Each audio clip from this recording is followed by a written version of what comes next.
এইটাই হচ্ছে খুলনার মধ্যে একমাত্র জায়গা যেখানে লাঞ্চ করে যাবো হলো কই দিকে ঘুরতে। কইবাজার দিকে যাব। সো লাঞ্চটা সেরে নিচ্ছি আমরা। লাঞ্চ কি দেখতেছে দেখাচ্ছি আপনাদের। ভাইরাল সেই পালকি হাউস, আমরা এখানে চলে আসছি। এইখানে যখনই আসি 24 ঘন্টায়। সকালটা শুরু হয়েছিল একদম প্ল্যানহীন ভাবেই। হঠাৎ মন চাইলো আজ একটু খুলনা শহরটা ঘুরে দেখা যায়। তো বাইক নিয়ে বেরিয়ে পড়লাম সোজা ময়ূরী আবাসিকের দিকে। রাস্তার বাতাস, চারিপাশে শহরের চেনা কোলাহল, এমন একটা ফিলিং যেটা শুধু বাইকে ঘুরলেই বোঝা যায়। খালি ময়ূরী আবাসিকে চলে আসছি।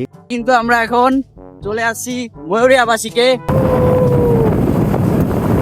ময়ূরী আবাসিকে আসবেন অথচ এই বাড়ির সামনে আসবেন না, এমন ব্যক্তি খুবই কম খুঁজে পাওয়া যাবে। তো আমি এখন আসি হচ্ছে এই যে পালকি ময়ূরী রোডের এইখানে।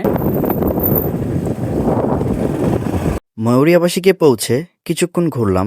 শান্ত পরিবেশ, মানুষের স্বাভাবিক জীবনযাপন। এখান থেকে এখন চলে যাব, কজ সকাল থেকে কিছু খাই নাই। এখন যাব জিরো পয়েন্টে গিয়ে কিছু তো খাইতে হবে। খাওয়া দাওয়ার পরে আমরা যাব বটিয়া ঘাটা। এরপর এখান থেকে বেরিয়ে সোজা চলে যাই সবার পরিচিত খুলনা জিরো পয়েন্টে। খুলনার নাম নিলে এই জায়গাটা বাদ দেওয়া একদম অসম্পূর্ণ। লাঞ্চ করে যাবো হলো কই দিকে ঘুরতে। কইবাজার দিকে যাব। সো লাঞ্চটা সেরে নিচ্ছি আমরা। লাঞ্চ কি দেখতেছে দেখাচ্ছি আপনাদের।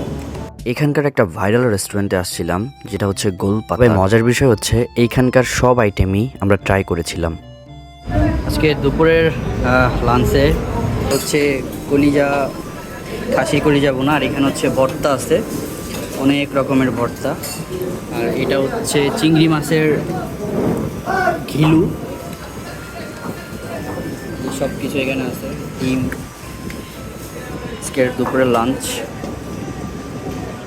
আনফরচুনেটলি খাওয়া দাওয়া শেষ করে দেখি আমার ফোনে চার্জ নাই, চার্জারও আনি নাই, আর শরীরে আর নিচ্ছিল না। তাই ভাবলাম আজকে এইখানে ক্যান্সেল করে দিই। ছোট ছোট ট্রিপ আসলে লাইফের আসল মজা। নতুন জায়গা, নতুন অনুভূতি, আর নিজের জন্য একটু সময়।